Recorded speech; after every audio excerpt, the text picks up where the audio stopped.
जी तो बेटा हम लोग आज स्टार्ट कर रहे हैं अपना प्राइस कंट्रोल का टॉपिक।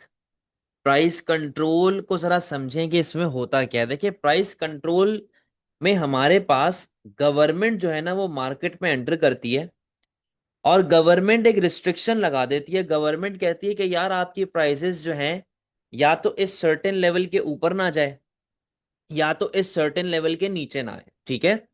तो price control is a restriction imposed by government as an alternative to price mechanism.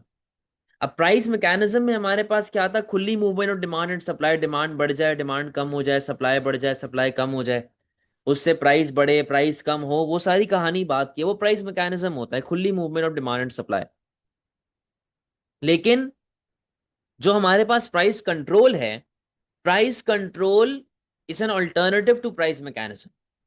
अब गवर्नमेंट यहां पर कंज्यूमर को या प्रोड्यूसर को हेल्प कर रही होती है कि डिपेंडिंग अपॉन कि वो किस तरीके का प्राइस कंट्रोल इंपोज कर रही है।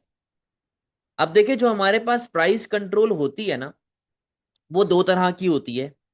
एक होती है मैक्सिमम प्राइस और एक होती है आपके पास मिनिमम प्राइस। आज का जो हमारा पूरा टॉपिक है, जो हमारी डिस्कशन है, वो होगी मैक्सिमम प्राइस के हवाले से। ठीक है, वो हमारी पूरी डिस्कशन मैक्सिमम प्राइस के हवाले से होगी।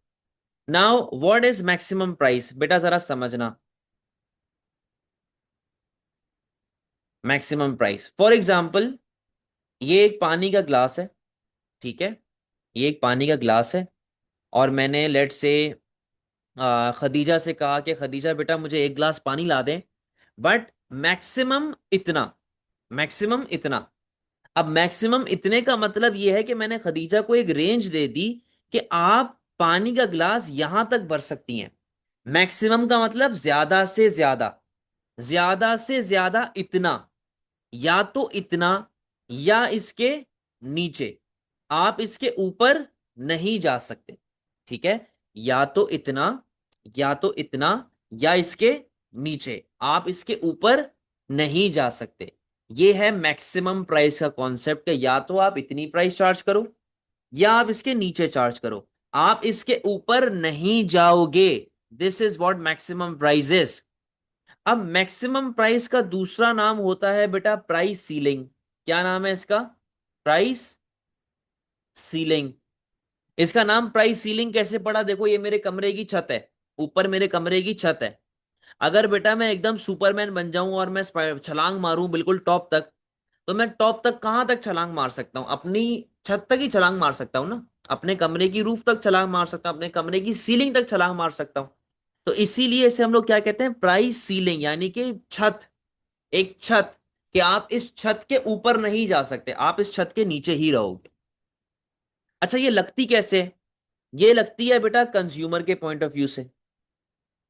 किसके पॉइंट ऑफ व्यू से लग रही है? कंज्यूमर के पॉइंट ऑफ व्यू से लग रही है। क्यों लग रही है? To make, to make necessity goods, to make necessity goods cheap. ठीक है, यानी कि महंगाई को रोकना, इन्फ्लेशन को रोकना। आटा, दाल, चावल, चीनी वगैरह जो कि आपके लिए बड़ी इंपॉर्टेंट चीजें हैं, जो कि आपके जिंदा रहने के लिए जरूरी हैं, आपने उनकी प्राइसेस कम करवा दी है, उस हिसाब से आपके पास लग रही होती है to make necessity goods cheap. सही है।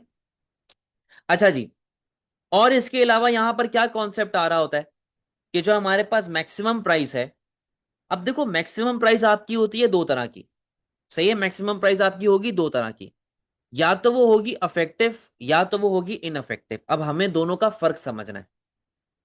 यहां पर हम लोग बना रहे होंगे affective maximum price, affective maximum price, और यहां पे हम लोग बना रहे होंगे इनअफेक्टिव मैक्सिमम प्राइस। दोनों का फर्क समझिएगा।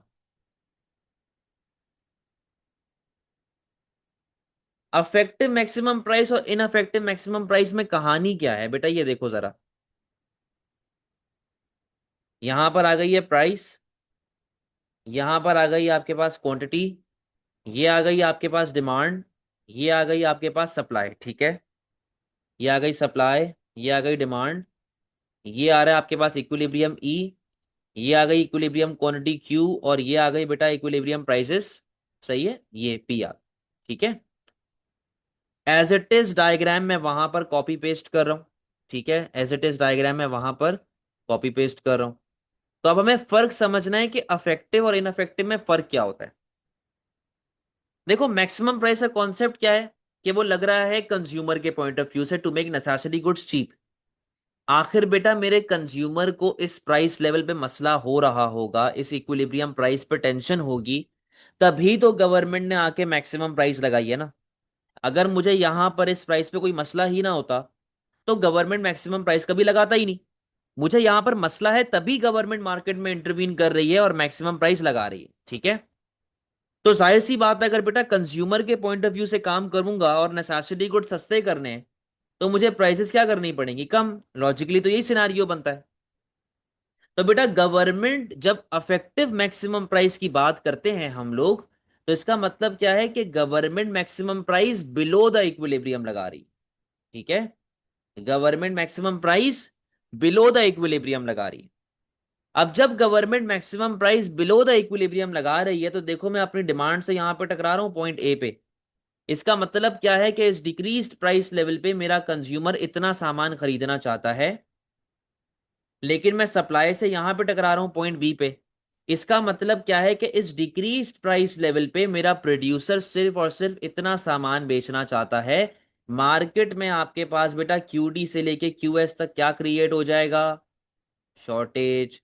मार्केट में क्यूडी से लेके क्यूएस तक क्या क्रिएट हो जाएगा बेटा आपके पास, शॉर्टेज क्रिएट हो जाएगी।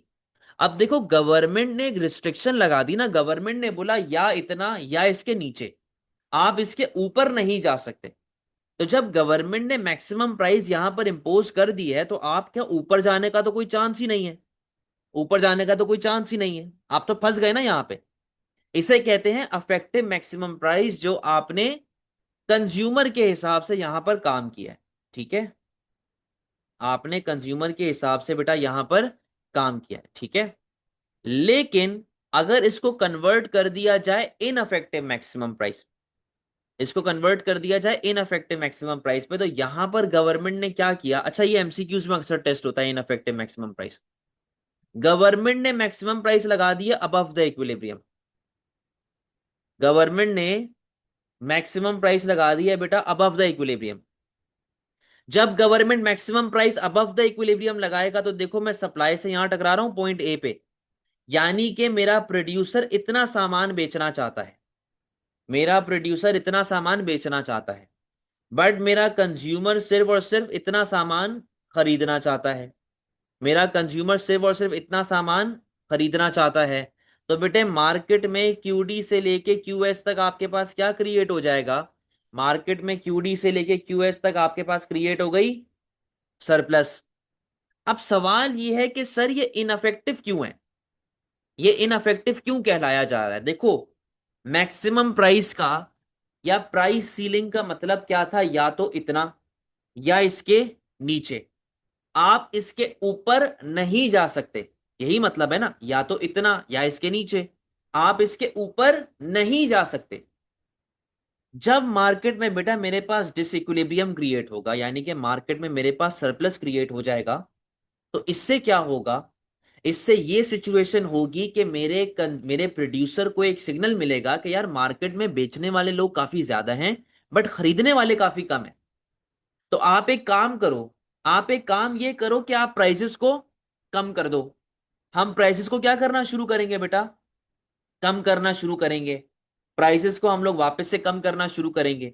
जब प्राइसेस कम होंगी तो देखो मेरी सप्लाई पीछे की तरफ आ रही है और मेरी डिमांड आगे की तरफ जा रही है। अब बच्चा मुझसे पूछता है कि सर ये तो आपने गवर्नमेंट के रूल की खिलाफ वर्जी कर दी। भाई कैसे खिलाफ वर्जी कर दी, गवर्नमेंट ने कहा था ना खुद, या तो इतना या इसके नीचे। भाई गवर्नमेंट ने खुद कहा ना, या तो इतना या इसके नीचे, आप ऊपर नहीं जा सकते ना। अब या तो इतना या इसके नीचे, तो भाई मैं नीचे आ रहा हूं, मैं आपका रूल तो नहीं तोड़ रहा। जो आपने कहा था मैं आपकी बात पे अमल कर रहा हूं, मैं नीचे आ गया।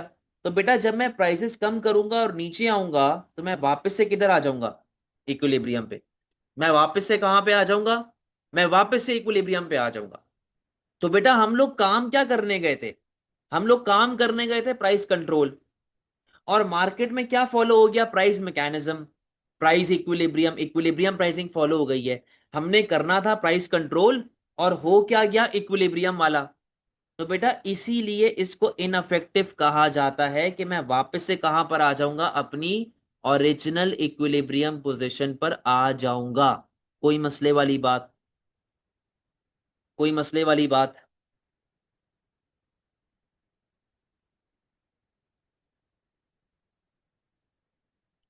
क्लियर है?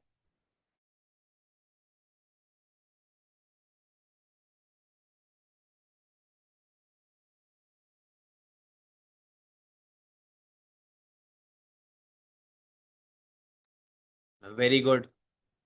अच्छा, अब इसका एमसीक्यू कैसे आता है, ये वाले मैं सिर्फ इस केस की बात कर रहा हूं, इसका एमसीक्यू कैसे आएगा देखना जरा। एमसीक्यू में पूछेगा, एमसीक्यू में वो आपसे बेटा पूछेगा, बट शॉर्टेज विल स्टिल, वो तो उसके बारे में भी बात करेंगे ना बेटा, अभी कॉन्सेप्ट खत्म नहीं हुआ। अच्छा, ये एमसीक्यू में कैसे टेस्ट होगा भाई? एमसीक्यू में आपसे पूछेगा कि जी what will be, what will be the effect, what will be the effect on equilibrium price and equilibrium quantity. पूछ रहा है जी इक्विलिब्रियम प्राइस और इक्विलिब्रियम क्वांटिटी पे क्या अफेक्ट पड़ेगा अगर आपके पास maximum price above the equilibrium लग गया। अब बेटा देखो, जब अबव द इक्विलिब्रियम लगता है तो आपके पास क्या कहलाया जाता है, वो इनअफेक्टिव। इनअफेक्टिव का मतलब ये है कि हम लोग वापस से कहाँ आ जाएंगे, अपनी ओरिजिनल पोजीशन पे जो हमारी थी, यानी कि हमारी ओरिजिनल प्राइस पे और ओरिजिनल क्वांटिटी पे हम लोग वापस से आ जाएंगे। तो बेटा अगर वो सवाल में आपको मल्टीपल ऑप्शंस दे रहा है कि प्राइस बढ़ेगी, प्राइस कम होगी, क्वांटिटी बढ़ेगी, क्वांटिटी कम होगी, आपने कौन सा ऑप्शन ढूंढना है? आपने ऑप्शन ढूंढना है जहां पर लिखा हुआ हो कि equilibrium price and equilibrium quantity will stay the same, will stay the same, that is there will be no change, there will be no change in equilibrium price and equilibrium quantity। क्योंकि बेटा मैं वापस से equilibrium ई पे आ गया ना, मैं वापस से इक्विलिब्रियम ई पे आ गया, तो इसका सिंपल सा आंसर हमेशा यही रहेगा, कभी चेंज नहीं होगा। There will be no change in equilibrium price and equilibrium quantity if maximum price is impose above the equilibrium, यानी कि maximum price ineffective maximum price है, तो there will be no change. समझ गया बेटा बात को? क्लियर है?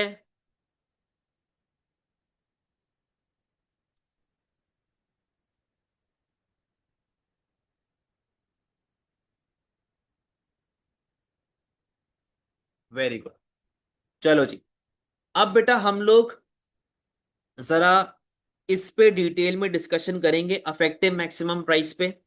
इसकी डायग्राम लेंदी है थोड़ी सी, अगर आप साथ साथ चीजों को समझते रहोगे तो इंशाल्लाह ये आपको तंग कभी नहीं करेगी। बेटा यहां पे देखो जरा। अच्छा, अब मैं ना आप लोगों को कंज्यूमर सरप्लस का एक गेम बता रहा हूं। यहां पे आ गई प्राइस, यहां पे आ गई क्वांटिटी। देखिए जो मैक्सिमम प्राइस की डायग्राम है उसमें ऑलरेडी बहुत सारे वेरिएबल्स हैं, बहुत सारे वेरिएबल्स हैं। तो अगर मैं कंज्यूमर सरप्लस का एक और वेरिएबल घुसा दूंगा, ए पी ई और ये और वो, तो बेटा काफी घिचपिच हो जाती है, काफी मेसी डायग्राम हो जाती है, और काफी ज्यादा जो है ना वो भरी भरी सी लगती है। तो एक ट्रिक सिखा रहा हूं, वो ट्रिक याद रखना बेटा। यहां पे देखो, ये डिमांड है आपकी, ठीक है।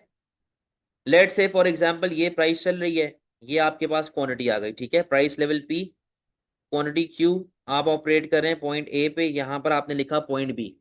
अब देखो कंज्यूमर सरप्लस कैसे रिप्रेजेंट होगा, विलिंगनेस माइनस एक्चुअल प्राइस। तो कैसे रिप्रेजेंट होगा, पी ए और बी, ऐसे रिप्रेजेंट होगा। कंज्यूमर सरप्लस बेटे कैसे रिप्रेजेंट होगा, पी ए और बी, ठीक है।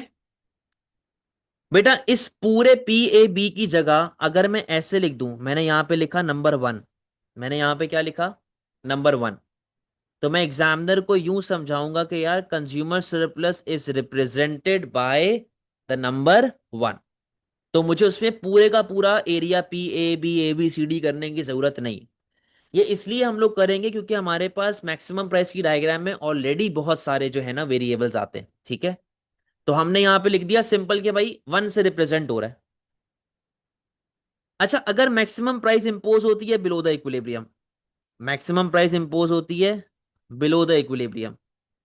तो देखो आपकी विलिंगनेस तो अभी भी अपनी जगह पर है ना, आपकी विलिंगनेस तो अभी भी अपनी जगह पर है, लेकिन आपकी प्राइसेस कम हो गई, तो यहां पे हमने एक और नंबर लिख दिया 2। अब मैं उसको बोलूंगा जी consumer surplus is represented by 1+2। तो मेरी जान छूट गई, मेरा काम आसान हो। बेटा बात समझ गए? क्लियर है?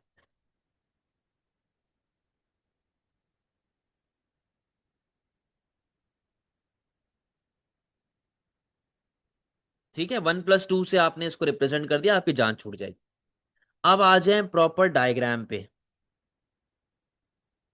तो बेटा हमारे पास जो केस है, वो केस चल रहा होगा, sir is it okay if we use number से? हाँ हाँ कर सकते हैं, कोई टेंशन नहीं। बहुत से टीचर्स उस तरह भी करते हैं, आप उस तरह कर ले, कोई मसले वाली बात नहीं। हम लोग बात कर रहे हैं बेटे अब अफेक्टिव मैक्सिमम प्राइस के हवाले से। अफेक्टिव मैक्सिमम प्राइस को हम लोग डिटेल में देख रहे होंगे।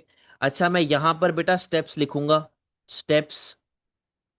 तो आपको वो स्टेप्स फॉलो करने हैं, सही है।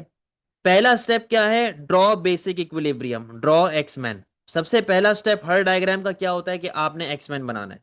ठीक है, ये देखें जरा, यहां पर आ गई प्राइस, यहां पर आ गई आपके पास क्वांटिटी, ठीक है। ये आ गई आपके पास डिमांड, ये आ गई आपके पास सप्लाई, ठीक है। ये सप्लाई आ गई है, ये डिमांड आ गई है, ये आपके पास इक्विलिब्रियम ई आ गया, ये इक्विलिब्रियम क्वांटिटी आ गई, और ये इक्विलिब्रियम प्राइस आ गई, ठीक है। तो बेटा आपका हमेशा जो पहला स्टेप रहेगा, आपका हमेशा जो पहला स्टेप रहेगा, वो पहला स्टेप क्या है कि जी आपने बनाना है एक्समैन। ठीक है, आपने बनाना है एक्समैन, ड्रॉ एक्समैन फर्स्ट इक्विलिब्रियम। और इसी में आप consumer surplus, producer surplus, revenue वगैरह ये सारी चीजें बता दो। अच्छा मैंने नंबर 1 से सिखाया हुआ है, तो ये ले नंबर 1 आ गया। ठीक है, तो अब देखें जरा क्या चल रहा है। Consumer surplus is equals to number 1, producer surplus is equals to P, B और ई। क्या पी, बी और E? Least amount a producer is willing to accept minus actual price, और यहां पर मैं ऑपरेट कर रहा हूं, तो प्रोड्यूसर सरप्लस बन जाएगा आपका पी, बी और ई। रेवेन्यू क्या बनेगा आपका? ये प्राइस मल्टीप्लाइड बाय ये क्वांटिटी, तो ये वाला डब्बा बेटा क्या बन जाएगा आपका? Total revenue. तो ये पी, बी और ई क्या बन जाएगा आपका? रेवेन्यू बन जाएगा, दैट इज ओ, पी, ई और क्यू। ठीक है, रेवेन्यू क्या आ गया बेटा? ओ, पी, ई और क्यू। ये फर्स्ट स्टेप है हर डायग्राम एक्सप्लेन करने का। अच्छा अब सेकंड स्टेप में क्या होगा? Show maximum price, show maximum price. अब ये लो, ले भाई आपने मैक्सिमम प्राइस लगा दी, एमपी। ठीक है, एमपी। जब बेटा मैक्सिमम प्राइस लगेगी तो आप डिमांड से यहां पे टकरा रहे हैं, आप इसको चलो पॉइंट सी कर दो, आप डिमांड से यहां पे टकरा रहे हैं। ये आ गई आपके पास क्यूडी, और आप सप्लाई से यहां पे टकरा रहे हैं, ये आ गई आपके पास क्यूएस। बेटा जी मार्केट में क्यूडी से लेके क्यूएस तक आपके पास क्या क्रिएट हो रही है? मार्केट में क्यूडी से लेके क्यूएस तक आपके पास क्रिएट हो गई है शॉर्टेज। क्या क्रिएट हो गई? शॉर्टेज। तो हमने सेकंड स्टेप में मैक्सिमम प्राइस बनाने के बाद क्या शो करना है? शॉर्टेज। अच्छा अब यहां पर मैंने लिख दिया नंबर 2, यहां पर लिख दिया नंबर 2। तो अब बेटा मुझे एक बात बताओ, नया कंज्यूमर सरप्लस क्या आ जाएगा आपका? 1+2। ठीक है, 1+2। नया प्रोड्यूसर सरप्लस क्या आ जाएगा आपके पास? ये देखो, ये least amount of producer is willing to accept है, ये actual price of the product है, और आप किधर ऑपरेट कर रहे हैं? पॉइंट डी पे। तो आपका नया प्रोड्यूसर सरप्लस आ जाएगा बेटा पीएम, बी और डी। नया प्रोड्यूसर सरप्लस क्या आ जाएगा बेटा आपके पास? पीएम, बी और डी। ठीक हो गया। सर रेवेन्यू क्या आएगा? बेटा देख लें जरा, ये प्राइस चल रही है, इतना माल आप बेच रहे हो, दोनों को मल्टीप्लाई करवाओगे तो ये वाला पोर्शन क्या बन जाएगा? ये वाला पोर्शन क्या बन जाएगा? रेवेन्यू। तो रेवेन्यू क्या है? ओ, ओ, पी एम, डी और क्यू एस। ठीक है, ओ, पी एम, डी और क्यू एस। तो बेटा ये वाला पोर्शन जो आपके पास है, ये आपका रेवेन्यू बन जाएगा, ओ पी एम डी और क्यू एस। सही है, ये वाला पोर्शन क्या बन जाएगा बेटा, आपका रेवेन्यू बन जाएगा। यहां तक किसी को कोई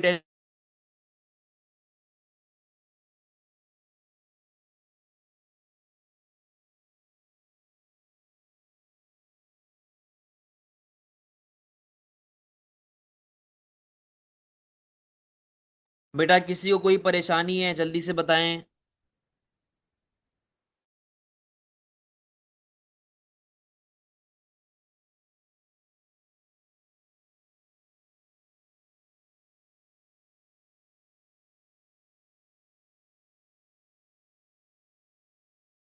ठीक है बेटा, ये देखो ये आपका बिल्कुल स्टेप बाय स्टेप में जा रहा हूं कि ताकि आपको बाद में परेशानी ना हो। अच्छा देखो बेटा, बात सुनो। हमारे अब्बा जब हम पे कोई रिस्ट्रिक्शन लगाते हैं, मतलब कि लेट से मेरे अब्बा ने, जाहिर सी बात है हमारे घर पे जो हमारे बड़े हैं, या तो अब्बा होंगे या तो हमारी वालदा होंगी, ठीक है ना, तो जो हमारे घर का बड़ा होता है उसके पास ये पावर होती है कि वो अपने बच्चों पे रिस्ट्रिक्शन लगा दे। लेट से मेरे अब्बा ने मुझे कहा कि हादी 10 बजे से पहले तुम घर पे होने चाहिए हो, कुछ भी हो जाए 10 बजे से पहले आपने घर पे होना है। यानी कि अब्बा ने मुझे एक रिस्ट्रिक्शन लगा दी, अब्बा ने मुझे एक लिमिट दे दी है कि आप 10 के टाइम को क्रॉस नहीं करोगे। अगर 10 के बाद आपने क्रॉस किया, 10 के बाद आप आ रहे, देन यूर ग्राउंडेड, आप घर से बाहर नहीं निकल सकते, ठीक है ना। तो अब्बा ने मुझे एक लिमिट दे दी कि भाई 10 बजे से पहले पहले आपने अपने घर पे एंटर होना है, 10 के बाद नहीं आप अंदर आ सकते। तो इसका मतलब क्या है कि जब भी गवर्नमेंट बेटा आप पे कोई रिस्ट्रिक्शन लगाती है ना, जब भी गवर्नमेंट आप पे कोई रिस्ट्रिक्शन लगाती है, तो हमारे प्रोड्यूसर पे लाजिम हो जाता है कि शुरू में वो गवर्नमेंट की बात को माने। ठीक है, हमारे प्रोड्यूसर पे ये चीज लाजिम हो जाती है कि वो गवर्नमेंट की बात माने। ठीक है, अगर उसने बात ना मानी, शुरू में ही खिलाफ वर्जी, मैंने अब्बा के सामने खड़ा हो गया, नहीं भाई मैं तो आऊंगा 11 बजे आऊंगा, अब्बा मेरे कान के नीचे 1 बजाएंगे। ठीक है, तो इसी तरह आप गवर्नमेंट के सामने कभी भी चौड़े नहीं हो सकते।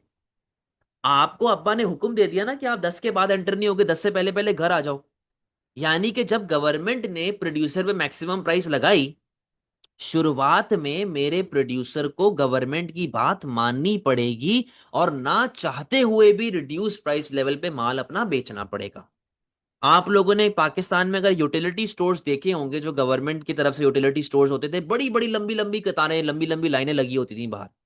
तो इसका मतलब क्या है, इसका मतलब यह है कि हमारा प्रोड्यूसर यहां पे क्या फॉलो कर रहा है, first come first serve basis. यानी कि शुरू का हफ्ता डेढ़ मेरा प्रोड्यूसर गवर्नमेंट की दी हुई रिस्ट्रिक्शन को फॉलो कर रहा होगा। सही है, first come first serve basis मेरा प्रोड्यूसर जो है वो फॉलो कर रहा है। सही है, तो इस first come first serve basis की वजह से आपके पास बहुत लंबी लंबी लाइंस लगी हुई हैं, लंबी लंबी लाइंस लगी हुई हैं, लंबी लंबी लंबी जो है वो क्यूज लगी हुई हैं, दुकानों के बाहर लंबी लंबी क्यूज लगी हुई हैं। और फॉर द टाइम बीइंग मेरे प्रोड्यूसर का रेवेन्यू क्या हो रहा है, मेरे प्रोड्यूसर का रेवेन्यू हो रहा है ओ एम पी डी और क्यू एस। बेटा ये मेरे प्रोड्यूसर का रेवेन्यू हो रहा है। ठीक है, लंबी लंबी लाइनें लगी हुई हैं, लंबी लंबी कतारें लगी हुई हैं, और लोग जो है वो सामान खरीद रहे हैं। अच्छा, अब हफ्ते डेढ़ बाद जब मैंने देखा ना कि मेरे अब्बा का गुस्सा थोड़ा सा ठंडा हो गया है, तो अब मैं थोड़ा सा रिबेलियन की तरफ जाऊंगा, मैं थोड़ा सा रिबेलियस हो जाऊंगा। अब्बा ने 10 बजे का टाइम दिया था ना, मैं कभी 10:15 बजे आ रहा हूँ, कभी 10:30 बजे आ रहा हूँ छुप के, कभी और लेट आ रहा हूँ। यानी कि मेरा प्रोड्यूसर भी यही काम करेगा।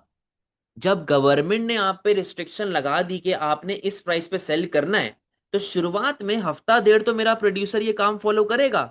लेकिन जब मेरे प्रोड्यूसर की हटना शुरू हो जाएगी, तो वो क्या शुरू कर देगा बेटा, वो शुरू कर देगा ब्लैक मार्केट। क्या शुरू करेगा, ब्लैक मार्केट, जिससे हम लोग कहते हैं इलीगल मार्केट। यानी कि वो ब्लैक में माल बेचना शुरू करेगा, कंज्यूमर को बोलेगा कि भाई ये प्राइस है, खरीदना है तो खरीदो वरना भाड़ में जाओ। हमारा प्रोड्यूसर चौड़ा होना शुरू हो जाता है। क्यों चौड़ा होता है, उसके पीछे वजह है। क्योंकि देखो बेटा, कंज्यूमर की विलिंगनेस क्या है, पॉइंट ए। अब कंज्यूमर इतना ज्यादा पे करने को तैयार है और मैं खाली ये वाली प्राइस उससे चार्ज कर रहा हूं, तो क्या ये मेरे लिए फायदा है। मेरा कंज्यूमर इतनी प्राइस पे करने को तैयार है और मैं प्राइस ये चार्ज कर रहा हूं, तो क्या कोई सेंस बनती है, कोई फायदा है इस चीज का? जब प्रोड्यूसर इस चीज का अंदाजा लगाएगा कि यार कंज्यूमर तो इतनी प्राइस पे करने के लिए विलिंग है, मेरा प्रोड्यूसर क्या शुरू करेगा? Black market, illegal market. और वो इसी सप्लाई पे जानबूझकर महंगा माल बेचने की करेगा। इसी सप्लाई पे जानबूझकर महंगा माल बेचने की करेगा। यानी कि अब बेटा वो क्या प्राइसेस चार्ज कर रहा है? अब वो चार्ज कर रहा है P2। और अब वो किधर ऑपरेट कर रहा है? वो पॉइंट ई पर ऑपरेट कर रहा है।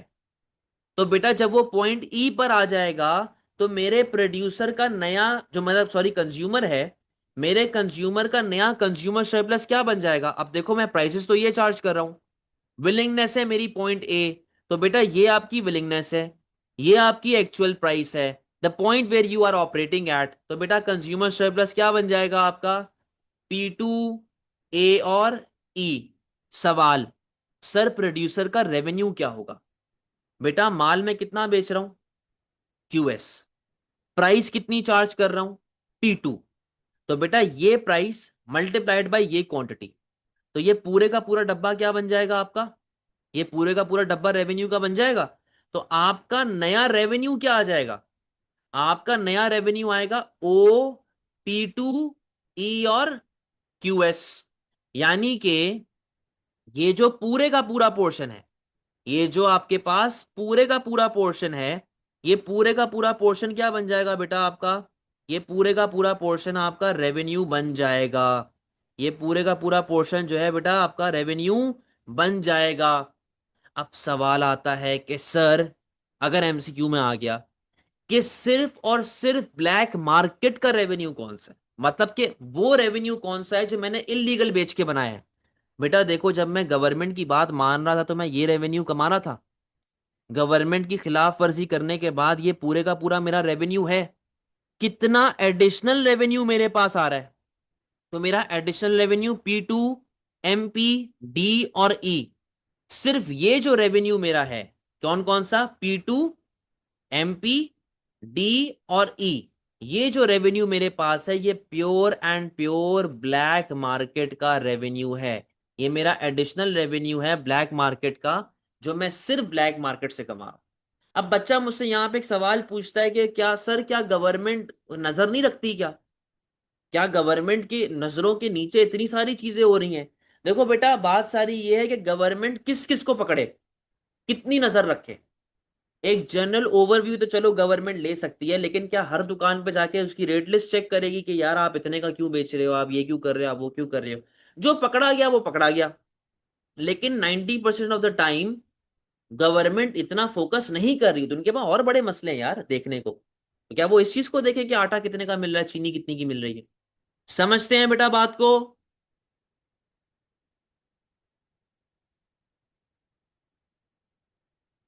कोई मसले वाली बात?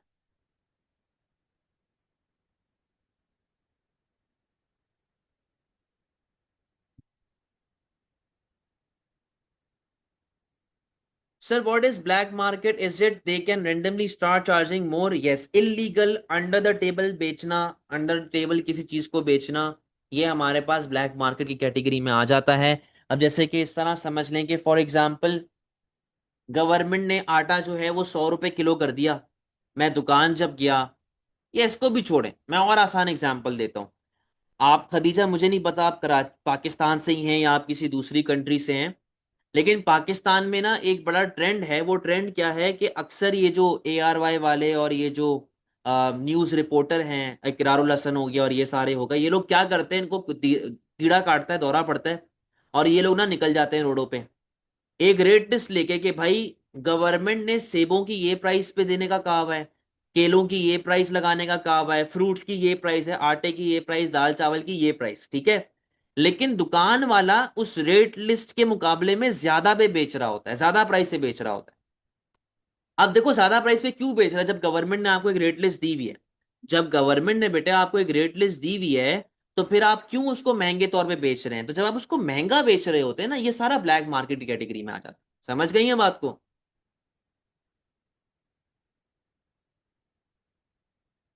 अच्छा, अब आए जरा सोल्यूशन की बात कर लेते हैं।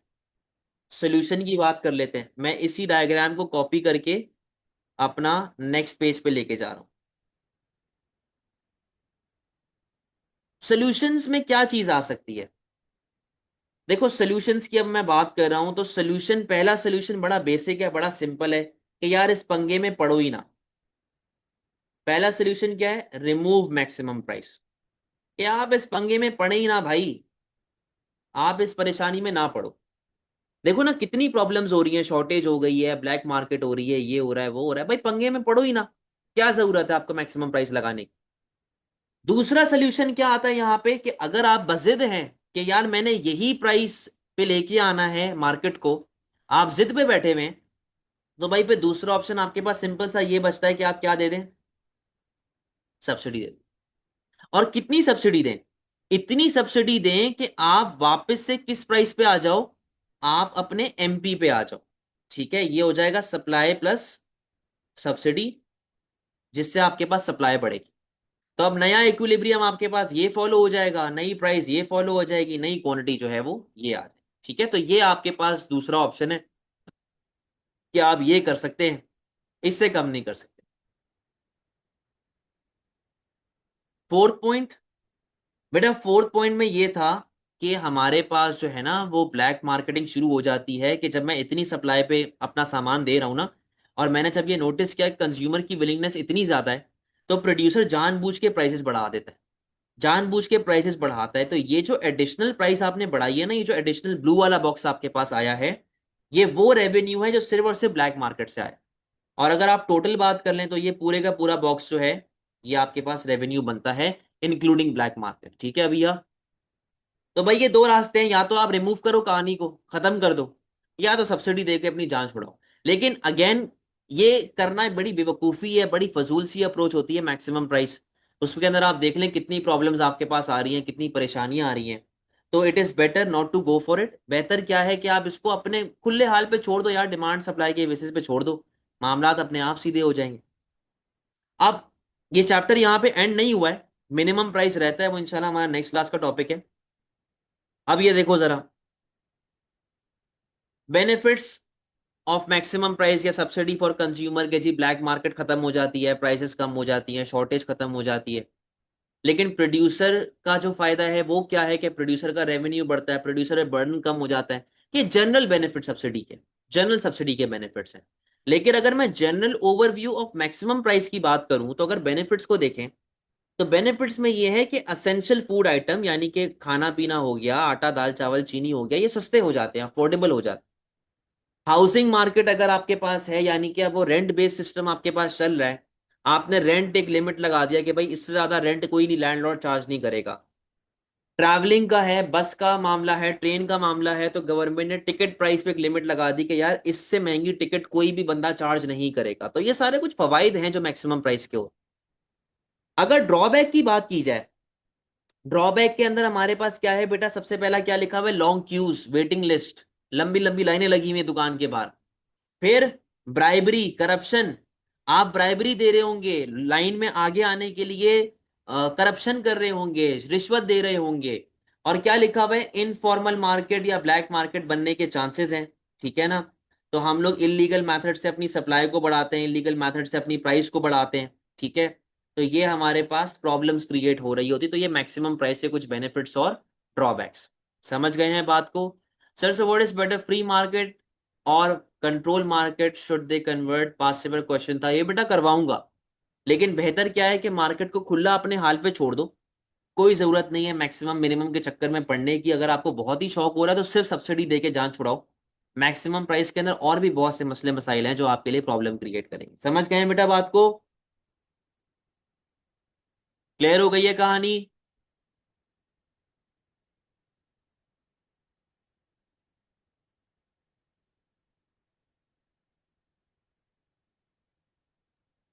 चले जी, आज के लिए इतना ही रखते हैं बेटे, अल्लाह हाफिज।